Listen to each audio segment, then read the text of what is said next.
इस बार हमें प्रभु की इच्छा मिली कि हम सुसमाचार ओपन प्रार्थना सभाएं फिर से शुरू करें। हम 21 में 22 में हम अमृतसर में गए थे, अब 26 में हम फिर से वहां दोबारा गए। हालेलुया। यहां आज कर रहे हैं, चंडीगढ़ में ओपन सभाएं शुरू हुई और ये लगातार कंटिन्यू होने वाला है। समझ पा रहे हैं? और जैसे ही ये होता है, आप प्रभु की उस इच्छा को पूरा कर रहे होते जो इसके लिए आपको भेजा। आप मेन जो आपका मकसद है इस दुनिया में होते हुए, और जब आप इसे समझते हैं, इसके लिए जीना अपने समर्पित करेंगे अपने आप को, तो आप देखेंगे महान आशीर्वाद आपकी जिंदगी के ऊपर आते हुए, परिवार के ऊपर, आपकी लाइफ के ऊपर, यीशु के नाम में। अब हमें कुछ चीजों को वचन के द्वारा यहां पर समझना है। हमने अमृतसर में मैंने प्रीच किया था कि अगर आप आज पहली बार आए हैं तो एक चीज याद रखना, रुक ना जाना, लगातार चर्च जाना शुरू करना, आत्मिक चर्च को ढूंढना और लगातार चर्च जाना शुरू करना, लगातार कंटिन्यू। ऐसे किसी घर में एक प्रार्थना सभा थी, मैं वहां पर मैं बहुत दुखी था, कपड़े वाले शोरूम में पोछा लगाता था, शीशे साफ करता था, लोगों को पानी सर्व करता था। जब कस्टमर आते थे महीने का 1500 कमाता था, पढ़ाई छूट चुकी थी, अब काम करना पड़ा था, कभी पोछे लगा रहा हूं, कभी कस्टमर को पानी देता हूं।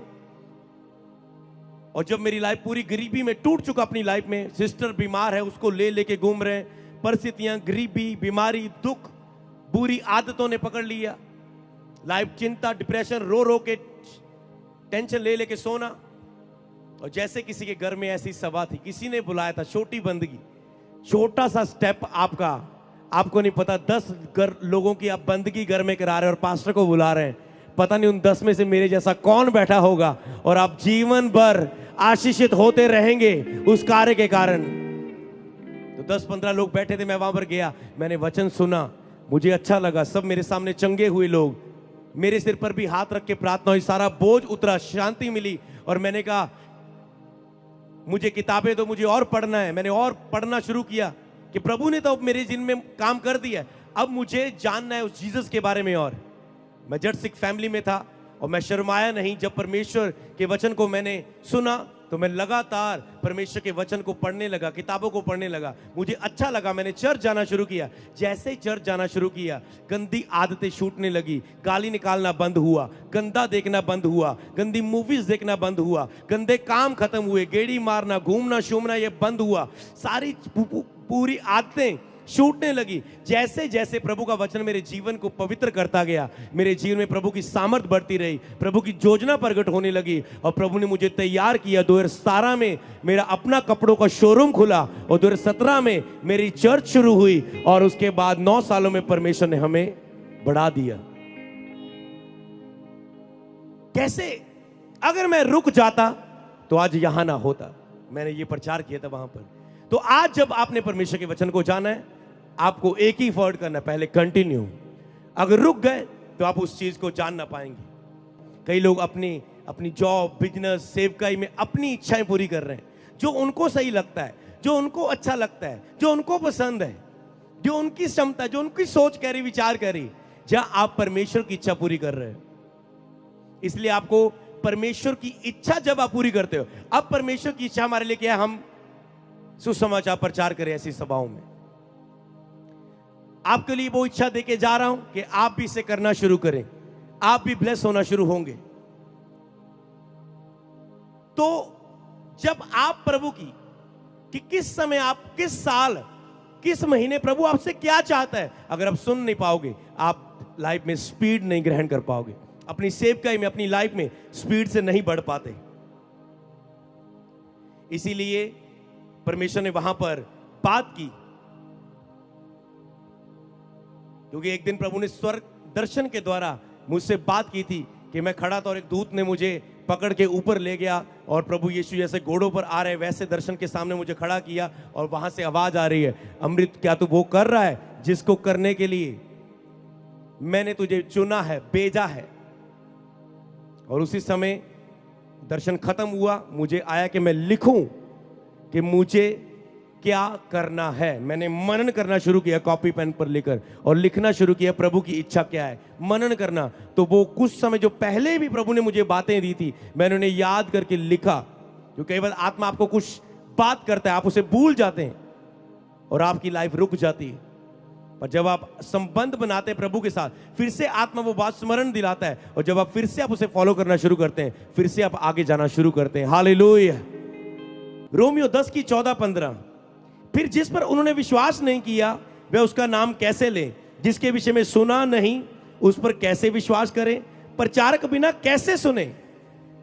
अगर प्रचारक जाएंगे नहीं, प्रचारक के बिना लोग कैसे सुनेंगे? अगर सुनेंगे नहीं तो कैसे विश्वास करेंगे? 15 में लिखा, यदि भेजे ना जाएं तो कैसे प्रचार करें? जैसे लिखा है, उनके पांव कितने ही सुहावने हैं जो अच्छी बातों का सुसमाचार लेकर जाते हैं। हालेलुया। अब समझे इस बात को कि जो सुसमाचार सुनाते हैं, उसने पहले ही आशीष बोल दी कि जो सुसमाचार लेके जाते हैं, जो सुसमाचार के लिए बोते हैं, जो सुसमाचार लेकर जाते हैं, जो सुसमाचार को के लिए प्रार्थना करते हैं, जो सहयोगी बनते हैं, कहते भेजे ना जाए तो कैसे सुनेंगे? और आप इसे भूले हुए हैं। एक दिन जब मैं किसी के घर में सुसमाचार लेके जा रहा था, नया नया सेवकाई में था, मेरी अपनी पीछे बहुत सी परिस्थितियां थी, चिंताएं थी, नीड्स थी, जरूरतें थी, और उनके कारण मैं बड़ा परेशान था। मैं हेलमेट लगा के बाइक में जाके रो रहा हूं, किसी के घर में प्रेयर करने जा रहा हूं, उन्हें आशीर्वाद देने जा रहा हूं, उनके चंगा करने जा रहा हूं, उनको ठीक होने के लिए प्रार्थना करने जा रहा हूं। इधर मैं खुद रो रहा हूं, और रोते रोते कह रहा हूं प्रभु, दिल से कह रहा हूं प्रभु मैं क्या करूं, इन हालातों में मैं पूरा दब चुका हूं। प्रभु की आवाज आई कि तुम मेरे कामों को कर, तुम मेरी इच्छा को पूरा कर, मैं तेरी इच्छा को, तेरी जरूरतों को पूरा करूंगा। और आज तक मेरा मकसद है केवल सुसमाचार रूहों को बचाना, और आज तक मेरी हर जरूरत पूरी हो रही आ रही। ब्लेस्ड वाइफ दी है प्रभु ने, ब्लेस्ड बेटा दिया है, अच्छा परिवार, अच्छी टीम दी है। ये सारी ब्लेस्ड टीम प्रभु ने मुझे दी है। इतने अच्छे स्पिरिचुअल सन पास्टर्स यहां पर दिए हुए हैं, आप लोग यहां पर मौजूद हैं। परमेश्वर आपकी लाइफ में देता है जब आपके उसकी इच्छा को पूरा करते हैं। अगर प्रचारक भेजे ना जाए, प्रचारक के लिए आप क्या कर रहे हैं? प्रचारक के लिए आप कितने सुसमाचार के लिए रास्ते खोलते हैं? कितने द्वार खोलने वाले आप बनते हैं अपने नगरों के लिए, अपने बोने के द्वारा, अपनी प्रार्थना के द्वारा, अपने पांव के द्वारा, जाने के द्वारा। किसी भी हिस्से में भजन संहिता 107 की 20, वह अपने वचन के द्वारा उनको चंगा करता, और जिस गड्ढे में वह पड़े हैं उससे वह निकालता है। अब प्रभु कैसे सुसमाचार सभा में चंगा करता है लोगों को? वचन के द्वारा। वचन जैसे ये बोला जा रहा है, वचन के द्वारा चंगा करता है, जिस गड्ढे में लोग पड़े निकालता है। अगर प्रचारक भेजे ना जाएंगे, अगर आप इस महान आज्ञा को समझेंगे नहीं, कैसे वचन जाएगा? कैसे लोग चंगे होंगे? कैसे लोग दुखों से आजाद होंगे? धन्य है जो दूसरों की परवाह करते हैं। हर एक को अपनी चिंता है, मेरा वीजा, मेरी जॉब, मेरा बिजनेस, मेरा परिवार, मेरा घर, मेरा शरीर, अपने बारे में हर कोई सोचता है। जब आप दूसरों के लिए जीने लगते हैं, आपके अपने मसले हल होने शुरू होते हैं यीशु के नाम में। जब आप दूसरी रूहों के लिए बोझ रखते हैं, प्रभु आपके जीवन को स्वस्थ, तंदुरुस्त और भला चंगा करता है। आज तक 10 लगभग कितने साल हो गए, 2010 में आया, 16 साल हो गए प्रभु को जाने हुए। आज तक उसने मुझे कोई दुख नहीं आने दिया, कोई रोग नहीं आने दिया। उसने मुझे बचा कर रखा, सुरक्षित रखा। जब आप उसके लिए जीते हैं, वो आपका ख्याल भी रखता है। हालेलुया। तो मत्ती 6 की 31 से 34 में लिखा है, इसलिए तुम चिंता करके ये ना कहना क्या खाएं, क्या पिएंगे, क्या पहनेंगे। क्या अन्य जाति भी इन सब वस्तुओं की खोज में नहीं रहते? पर तुम्हारा स्वर्गीय पिता जानता है कि तुम्हें इन सब वस्तुओं की आवश्यकता है। इसलिए तुम पहले परमेश्वर के राज्य और धार्मिकता को खोज करो, ये सब वस्तुएं भी तुम्हें मिल जाएंगी। पहले उसके राज्य, परमेश्वर के राज्य को और उसकी धार्मिकता को खोज करो, ये सब वस्तुएं भी तुम्हें मिल जाएंगी। अब यहां पर आपकी अलग अलग नीड्स होंगी। आप बाहर से खुश होंगे, पर अंदर से आप दुखी हैं। आप कुछ समय के लिए खुश होते हैं जब खाना खाते हैं, रेस्टोरेंट जाते हैं, परिवार के साथ घूमने जाते हैं, जब कोई पार्टी आती है, पर जब अकेले होते दुखी होते हैं, जब उन प्रॉब्लम्स को फेस करते हैं, आपके पास सच्ची खुशी नहीं है। वो केवल परमेश्वर के राज्य में है। सच्ची खुशी, सच्ची शांति केवल आपको प्रभु यीशु मसीह दे सकता है। सच्चा आनंद केवल आपको प्रभु यीशु मसीह दे सकता है। और आज वो प्रभु यहां पर मौजूद है। अगर उसके वचन को सुनोगे, ग्रहण करोगे, वो आनंद आपकी जिंदगियों में आएगा। हालेलुया।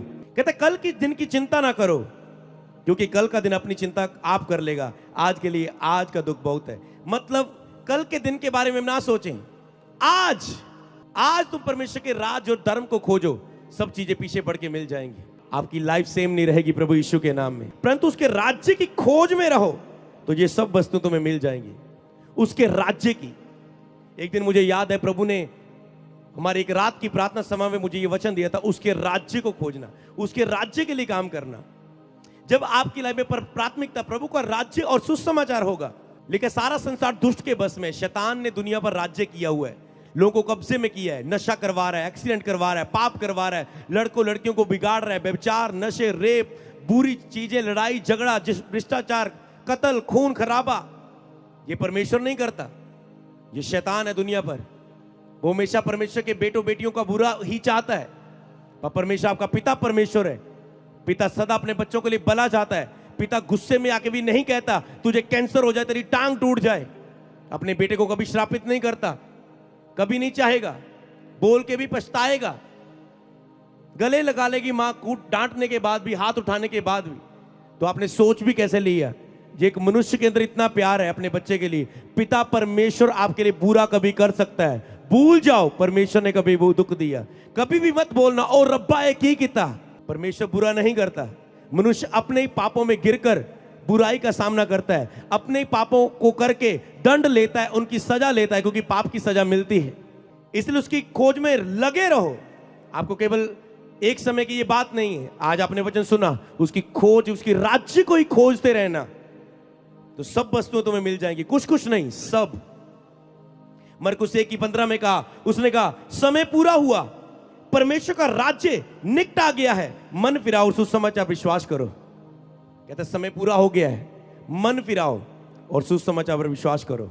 आज का जो टॉपिक भी आपकी स्क्रीन के सामने रहेगा कि जाओ और परमेश्वर के राज्य का प्रचार करो। ये वर्ड देकर परमेश्वर ने दिया है, इसी में आप लोगों की आशीष है। अगर आज आपने आशीष पाई है, दूसरों को बताएं। कहता है जाओ और परमेश्वर के राज्य का प्रचार करो। Go and preach the kingdom of God.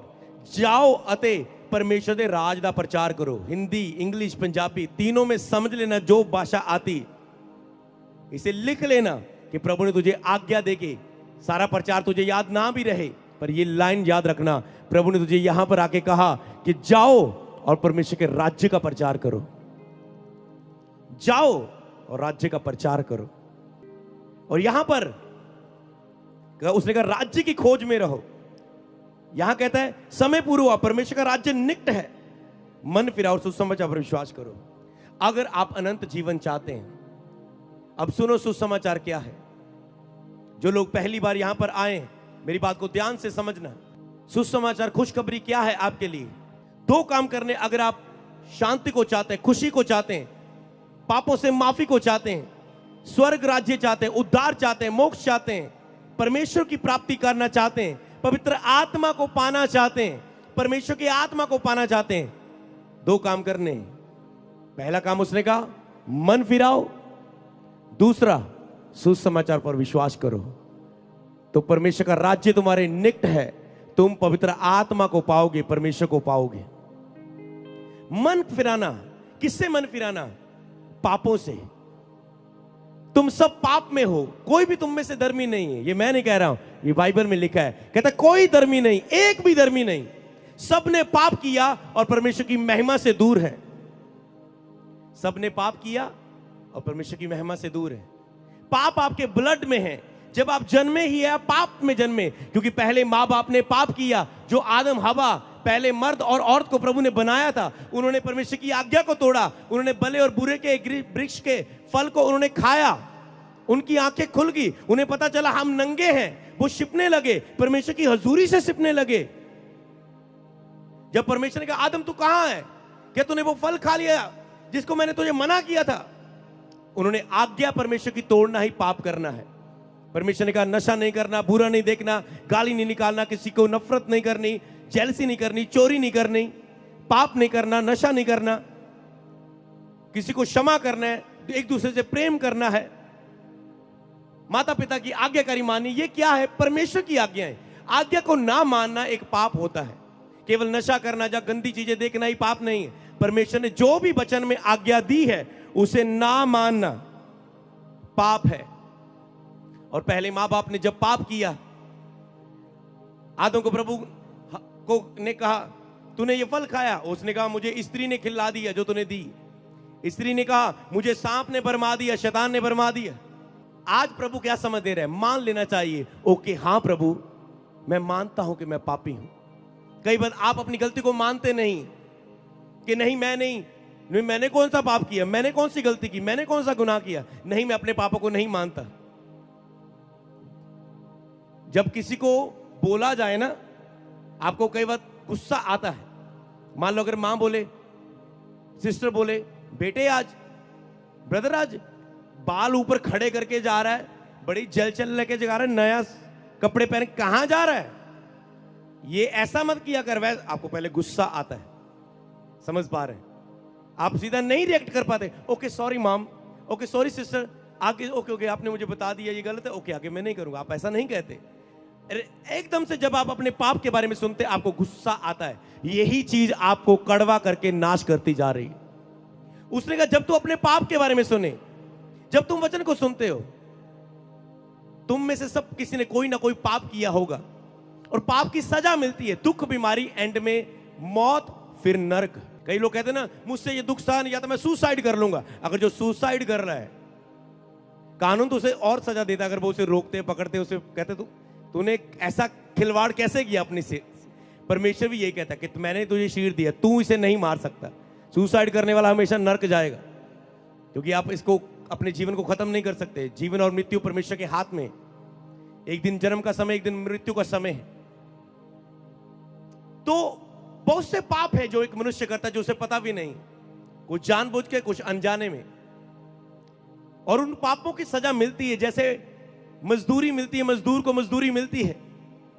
मजदूर जब काम करता है, किसी को उसी समय दिहाड़ी मिल जाती है, किसी को हफ्ते बाद उसकी सैलरी मिलती है, किसी को महीने बाद सैलरी मिलती है, किसी को साल बाद उसका पैकेज मिलता है जो उसका कंपनी के साथ हुआ होता है, वाचा बांधी होती, पर मिलती है उसको तनख्वाह। ऐसे ही पाप की सजा मिलती है। मैं भी बहुत पापों के बोझ में था। उसकी सजा मेरे जीवन को खत्म करती जाती थी और कर देनी थी।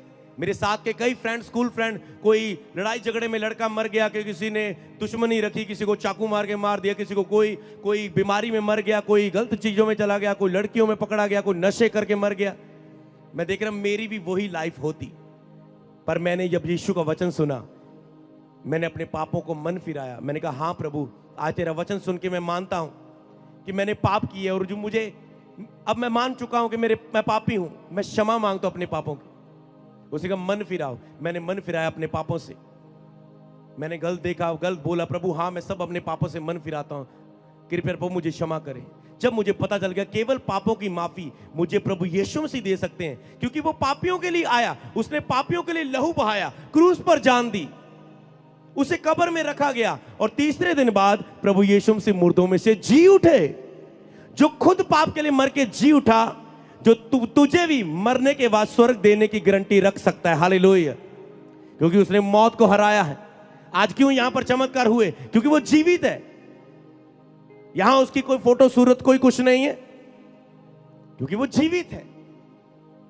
परमेश्वर ने हमको बनाया, हम उसे बना नहीं सकते। वो आत्मा है, हर जगह मौजूद है। यहां प्रार्थना हो रही, लोग ऑनलाइन ठीक हो रहे हैं। अमेरिका, कनाडा, कहां भी बैठे वहां पर उनके लिए चमत्कार हो जाएगा, क्योंकि परमेश्वर हर जगह है।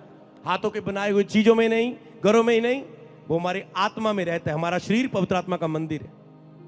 और प्रभु ने मुझे यह भी कहा था, इस मंदिर के लिए तुम कितना ख्याल रखते हो। तुम्हारा शरीर गलत खा रहा है, गलत पी रहा है, पाप कर रहा है, परमेश्वर का आत्मा इसमें वास करता है, तूने इसका क्या बना दिया है। तुम्हें अपना सोचना होगा। आज आकाश के नीचे मनुष्यों के बीच और कोई नाम नहीं जो हमें पापों से उद्धार दे सकता है। इसलिए उसने कहा मन फिराओ। आज से 2026 साल पहले यीशु मसीह इस दुनिया में आए। उसने चिन्ह और चमत्कार किए और दिखाया कि परमेश्वर उसके साथ है, और सब पापियों के लिए जान दी। उसने पीठ पर कोड़े खाए कि कोई भी बीमार व्यक्ति उसके पास आए, जब वो विश्वास करे यीशु पीठ पर कोड़े तूने मेरे लिए खाए, वो चंगाई पाए। जो कोई विश्वास करे कि मैं पापी हूं, प्रभु तूने मेरे लिए लहू बहाया है क्रूस पर, उसके पाप धुल जाए। जो कोई विश्वास करे यीशु मुर्दों में से जी उठा है, वो भी अनंत जीवन का अधिकारी हो, वो उद्धार पाए, वो स्वर्ग का अधिकारी बने। हालेलुया। यीशु ने सारी योजना आपके लिए बना दी। आपकी मेंटली प्रॉब्लम, उसके सिर पर कांटों वाला ताज रखा गया, हाथों पांव पर कील ठोके गए, सारी बुराइयों के लिए उसने आपके लिए सह लिया। सारा दुख जो आपको और मुझे सहना था, यीशु ने सह लिया। अगर आप ये विश्वास करें कि यीशु आपने मेरे पापों के लिए जान दिए, मेरे लिए दुख सहा है, आप मेरे लिए प्रभु यीशु इस दुनिया पर आए, प्रभु मैं पापी हूं, मुझे क्षमा चाहिए, कृपया मेरे जीवन में आए, मेरे पापों को क्षमा करें, तो आज ही आप मन फिराएंगे, आज ही आपके पापों की क्षमा होगी, केवल एक विश्वास की प्रार्थना के द्वारा। अगर आप इस सुसमाचार पर विश्वास करते हैं, विश्वास करो और मन फिराओ, शर्त यह है कि आप पवित्र आत्मा को पाओगे। कैसे पाओगे? उद्धार, माफी, क्षमा, शांति, आनंद, खुशी सदा की। मन फिराओ अपने पाप से और विश्वास करो सुसमाचार पर। क्या विश्वास करना है? कि यीशु मेरे लिए आया, यीशु ने मेरे लिए क्रूस पर जान दी, यीशु मेरे पापों को क्षमा कर सकता है, यीशु उद्धार करता है, यीशु ही प्रभु है, परमेश्वर है। वो मेरे लिए मारा गया, कब्र में रखा गया, मेरे पापों के लिए जान दी, तीसरे दिन बाद यीशु मसीह मुर्दों में से जी उठे, वो जीवित परमेश्वर है। मैं विश्वास करता हूं वो मेरे लिए मर के जी उठा। और आप कहेंगे हे प्रभु यीशु मेरे जीवन में आ, तो वो आपके जीवन में आज आएगा। क्या आज आप अपने पापों से मन फिराना चाहते हैं? कि आप चाहते हैं कि आप मानते हैं कि मैं एक पापी हूं? पीछे बैठे हैं आप, आगे बैठे, कहीं भी, जो अपने को बड़ा करेगा वो छोटा किया जाएगा, पर जो अपने आप को छोटा करेगा परमेश्वर के सामने वो बड़ा किया जाएगा, दुनिया में महान किया जाएगा। आज छोटा करें अपने आप को, भूल जाएं आप बहुत बड़े लेवल के हैं, आप डॉक्टर हो सकते हैं, इंजीनियर हो सकते हैं, बहुत कुछ हो सकते हैं, पर यहां पर परमेश्वर के सामने हम सब शून्य हो जाएं। क्यों ना, अगर आप चाहते प्रभु यीशु आप पवित्र आत्मा को पाएं, वो पवित्र आत्मा जैसे मेरे जीवन में आया, मेरे जीवन को बदला। यीशु मसीह धर्म जात को बदलने के लिए नहीं, जीवन को बदलने के लिए आए। धर्म जात हम मनुष्यों ने बना लिए, लेकिन सबने अपना अपना मार्ग चुन लिया, अपना अपना रास्ता चुन लिया। जिसको जो अच्छा लगा उसने वहां जाना शुरू कर दिया, जिसको जहां से कुछ मिला उसने वहां का रास्ता चुन लिया, जिसको जो समझ में आया उसने ऐसा परमेश्वर को मान लिया। पर परमेश्वर ऐसा नहीं है, हमें सत्य को जानना है और सत्य ही हमें आजाद कर सकता है। हालेलुया। अंतिम दिनों में कठिन समय आएंगे, दुनिया में बहुत बुरे समय आएंगे। अगर हमारी लाइफ में गॉड नहीं है, परमेश्वर नहीं है, तो हमारी लाइफ कुछ भी नहीं है। परमेश्वर के बिना हम आगे के जीवन को नहीं जी सकते। इसलिए आपका बड़ा डॉक्टर बनना, इंजीनियर बनना, बहुत बड़ा आदमी बनना, पैसा कमाना आपका टारगेट नहीं है। आपका सबसे बड़ा लक्ष्य परमेश्वर को जानना है, सच्चे परमेश्वर को पाना है। अगर आपका भी यही है कि आज से परमेश्वर को जानना है, मेरे जीवन का पहला मकसद है, उसके राज्य को खोजना, दुनिया की सब चीजें जो मुझे चाहिए मुझे पीछे पड़ के मिलेगी, क्योंकि परमेश्वर के पास सब कुछ है। अगर आप इस प्रार्थना को करना चाहते पवित्र आत्मा को पाना, तो मन फिराएं और सुसमाचार पर विश्वास करें। सबको जय मसीह की। मैं जतिन बब्बर और आप देख रहे हैं मसीह परिवार चैनल। जैसे कि आप सब जानते हैं कि मैं इस चैनल पे प्रभु के अलग अलग दासों की वीडियोस डालता हूं, तो अगर आपको हमारा चैनल अच्छा लगता है तो आप इस चैनल को ज़्यादा से ज़्यादा सब्सक्राइब जरूर करें, ताकि आप प्रभु के वचन को सुन सके। वीडियोस को ज़्यादा से ज़्यादा शेयर करें, ताकि जिन लोगों तक वचन नहीं पहुंचा उन तक भी वचन पहुंच सके। सबको जय मसीह की। एक बार मैं आपसे दोबारा कहूँगा कि इस चैनल को सब्सक्राइब जरूर करें और वीडियोस को ज़्यादा से ज़्यादा शेयर करें। जय मसीह की।